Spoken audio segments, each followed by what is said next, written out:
constantly lying about the nature of the businesses they're in.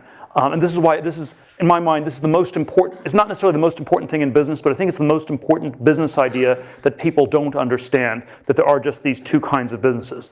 And so let me say a little bit about the lies that people tell. And so you basically, if you sort of imagine that there was a spectrum of companies from perfect competition to monopoly, the apparent differences are quite small because the people who have monopolies pretend not to.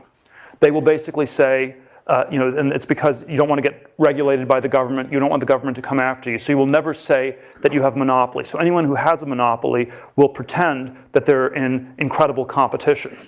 And on the other end of the spectrum, if you are incredibly competitive, and if you're in some sort of business where you will never make any money, you will be tempted to tell a lie that goes in the other direction, where you will say that you're doing something unique that is somehow less competitive than it looks, because you will want to differentiate, you want to try to attract capital or something like that. So if the monopolists pretend not to have monopolies, the non-monopolists pretend to have monopolies, the apparent difference is very small, whereas the real difference, I would submit, is actually quite big. And so there's this distortion that happens because of the lies people tell about their businesses, and the lies are sort of in these opposite directions. Let me drill a little bit down further on the way these lies work. And so, the basic lie you tell as a non-monopoly is that we're in a very small market. The basic lie you tell as a monopoly is that the market you're in is much bigger than it looks. And so typically, if you want to think of this in sort of set theoretic terms, you could say that a monopoly tells a lie where you describe your business as the union of these vastly different markets, and the non-monopolist describes it as the intersection. So that, in effect, if you're a non-monopolist, you will rhetorically describe your market as super small. You're the only person in that market.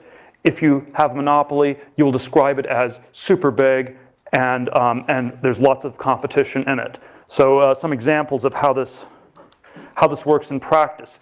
So I always use restaurants as the example of a terrible business. And this is always, sort of my idea is that, capitalism and competition are antonyms. Capital is someone who accumulates capital. A world of perfect competition is a world where all the capital gets competed away. So you're opening a restaurant business. No one wants to invest because you just lose money. So you have to tell some idiosyncratic narrative, and you will say something like, well, we're the only British food restaurant in Palo Alto. So it's British, Palo Alto, and of course that's too small a market because people may be able to drive all the way to Mountain View or even Menlo Park. And there probably are no people who eat nothing but British food, at least no people who are still alive. And so that is, that's a sort of a fictitiously narrow market. There's sort of a Hollywood version of this where the way movies always get pitched is, okay, it's like a college football star, joins an elite group of hackers to catch the shark that killed his friend. And so now that is a movie that has not yet been made. But the question is that the right category, or is the correct category it's just another movie? In which case, there are lots of those. It's super competitive, incredibly hard to make money. No one ever makes money in Hollywood doing movies. It's really, really hard.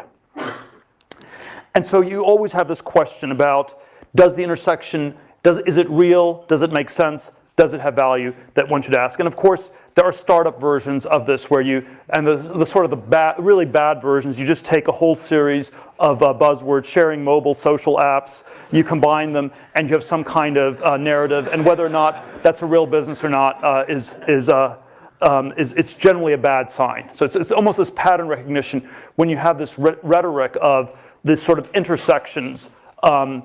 It generally does not work. The something of somewhere is really mostly just the nothing of nowhere. It's like the Stanford of North Dakota. One of a kind, but it's not Stanford. So let's look at the opposite. The opposite lie is if you are, let's say, the search company that's down the street from here and has about a happy 66% market share, and is completely dominant in the search market. Google has not almost never describes itself as a search engine these days, and instead it describes itself in all these different ways. So it sometimes says it's an advertising company. So if it was search, you'd say, wow, it has this huge market share. That's really, really crazy. It's like an incredible monopoly. It's much bigger than, a much more robust monopoly than Microsoft ever had in the 90s. Maybe that's why it's making so much money. But if you say it's an advertising market, you could say, well, there's search advertising is 17 billion, and that's part of online advertising, which is much bigger. And then, all US advertising is bigger. And then by the time you get to global advertising, that's close to 500 billion. And so you're talking about 3.5%. So a tiny part of this much larger market. Or if you don't want to be an advertising company, you can always say that you're a technology company. And so, sorry, let me just see. And the technology market is something like a $1 trillion market. And the narrative that you tell as Google in the technology market is, well, we're competing with all the car companies with our self-driving cars. We're competing with Apple on TVs and iPhones. We're competing with Facebook. We're competing with Microsoft on Office products. We're competing with Amazon on cloud services. And so we are in this giant technology market where there's competition in every direction you look. And no, we're not the monopoly the government's looking for, and we should not get regulated in any way whatsoever. And so I think one has to always be super aware that there are these very powerful incentives to distort the nature of these markets one way or the other. So the evidence of narrow markets in the tech industry is if you basically just if you look at sort of some of the big tech companies, Apple, Google, Microsoft, Amazon, they've just been building up cash for year after year, and you have these incredibly high profit margins. And I would say that one of the reasons the tech industry in the U.S. has been so successful financially is because it's prone to creating all these monopoly-like businesses, and and it's reflected by the fact that these companies just accumulate so much cash they don't even know what to do with it beyond a certain point.